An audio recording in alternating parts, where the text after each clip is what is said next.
Contoh-contoh yokainya adalah seperti ini, dan ini.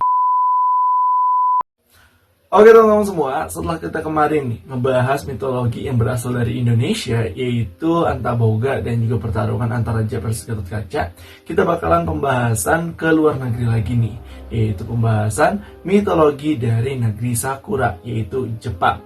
Dan sekaligus requestan dari subscriber Sensei untuk membahas yokai. Tapi sebelum ke ceritanya teman-teman semua, seperti biasa, jangan lupa untuk like, comment, dan subscribe, dan nyalakan lonceng notifikasi agar teman-teman tidak ketinggalan video-video terbaru dari Sensei. Bila sudah, tanpa basa-basi lagi teman-teman semua, langsung kita gas ke pembahasannya di Poci, podcast cerita mitologi.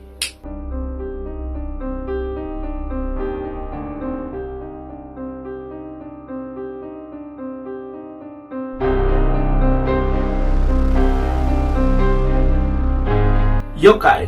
Nah, yokai ini adalah makhluk mitologi yang berasal dari mitologi Jepang. Dia ini disebutkan sebagai entitas supernatural yang tidak bisa dijabarkan oleh manusia pada saat itu. Bahkan kekuatan yokai ini bisa dikatakan dapat mempengaruhi alam kayak gempa bumi, petir, badai topan, dan lain-lain. Yang mana fenomena-fenomena alam tersebut akan dikaitkan dengan ulah-ulah para yokai. Terus, orang-orang zaman dulu tuh percaya kalau roh-roh itu tinggal di benda-benda alam, kayak di benda peninggalan rumah tangga, kemudian para hewan, bahkan bisa juga berwujud sebagai manusia. Udah jelas sih kalau manusia kan punya rohnya masing-masing gitu. Oleh karena itulah, yokai ini terbagi beberapa jenis. Dari mulai ada yang bentuknya seperti benda-benda rumah tangga, kemudian juga bentuknya seperti hewan-hewan. Bahkan bisa disebutkan juga, yokai ada yang mirip dan memiliki tubuh layaknya seperti manusia. Terus, yokai juga bisa dikatakan sebagai manifestasi perwujudan dari emosi manusia, kayak nafsu, ketakutan, kecemasan, keinginan, bahkan bagian sisi gelap dari manusia juga bisa menjadi manifestasi dari sebuah bentuk yokai. Nah, untuk asal-usul dari yokai ini dapat ditemukan di mitologi, bahkan cerita rakyat masyarakat Jepang. Kemudian, dalam teks-teks tertulis periode Nara, seperti buku Kojiki dan juga Nihon Shoki, dijelaskan juga dicatat makhluk-makhluk yang mengerikan, seperti halnya ular raksasa Yamata no Orochi, kemudian sang Onigo atau iblis Jepang, itu disebutkan sebagai bagian prototipe yang membentuk sebagai yokai. Terus, pada periode Heian, kejadian-kejadian aneh atau supranatural dikumpulkanlah dalam sebuah teks yang bernama Konjaku Monogatari Shu dan juga Uji Shui Monogatari. Dan di situ dikisahkan tuh beberapa kisah-kisah terkait kejadian aneh yang dikaitkan sebagai ulah-ulah para yokai.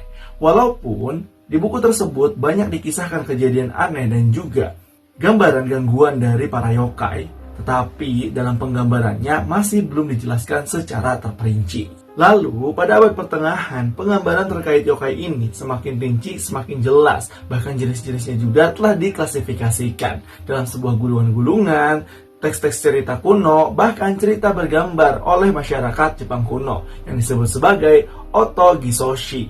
Nah, selain itu juga, penggambaran yokai di abad pertengahan ini menjadi populer hingga mempresentasikan pengembangan yokai ke zaman-zaman selanjutnya. Kemudian, pada zaman Edo, peminat yokai itu mulai pada banyak. Seniman-seniman pada zaman Edo juga menciptakan sebuah kisah-kisah terkait para yokai yang selalu berkembang dari zaman ke zamannya. Dari mulai penggambaran yokai dari zaman-zaman Nara, Heian, digambarkan tuh. Terus, makin kesini jenis-jenis yokai makin banyak. Hingga pada perkembangannya, para yokai ini mempengaruhi kebudayaan mitologi Jepang yang menjadikan yokai sebagai sosok yang menakutkan bagi masyarakat Jepang. Dan dari situlah, masyarakat mulai percaya akan mitos dan juga makhluk-makhluk misterius sekaligus hantu yang ada di Jepang. Dan hal ini juga menjadi daya tarik bagi masyarakat Jepang sebagai teka-teki misteri dan juga sekaligus legenda yang harus diwaspadai dan ditakuti oleh masyarakat Jepang. Ya, kalau Sensei simpulkan sih, yokai ini kalau di Indonesia merupakan bangsa jin dan juga siluman. Karena bentuknya itu sama kayak yang di Indonesia, bisa menyerupai hewan, bahkan juga seperti manusia, dan bahkan ada yang berbentuk juga menyerupai benda-benda seperti batu akik dan lain-lain. Terus, saking banyaknya nih para yokai dalam mitologi Jepang, masyarakat Jepang bisa mengklasifikasikan jenis-jenis yokai dari mulai bentuk dan juga habitatnya.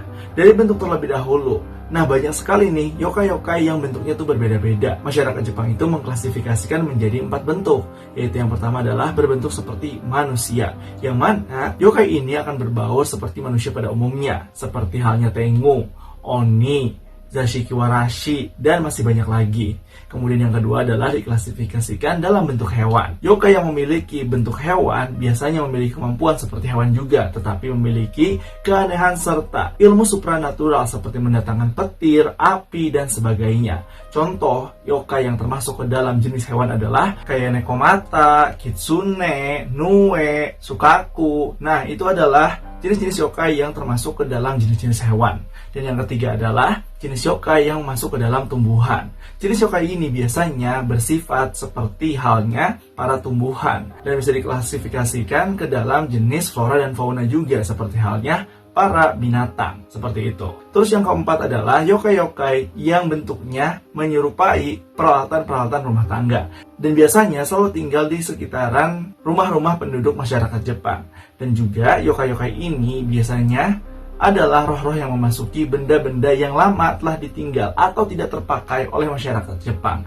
Kayak misalkan payung, kemudian sisir. Nah, hal itu dipercaya oleh masyarakat Jepang ketika suatu benda sudah mencapai ratusan tahun dan tidak dipakai lagi, maka benda tersebut akan menjadi yokai, kayak gitu. Dan contoh-contoh yokai yang termasuk ke dalam benda-benda kuno seperti ini, dan ini. Selain itu juga, masyarakat Jepang dapat mengklasifikasikan para yokai ini dari jenis habitatnya. Pertama adalah habitat gunung.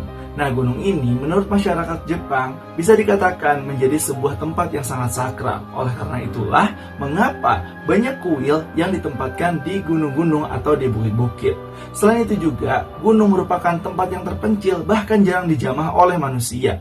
Menjadikan tempat tersebut sangat disenangi oleh para yokai. Dan yokai yang terkenal dari habitat gunung biasanya adalah Yamamba, Tengu, Oni, dan masih banyak lagi. Termasuk juga Kitsune, Nue, dan bahkan Sukaku. Biasanya tinggal di pegunungan. Yang kedua adalah yokai habitat di air.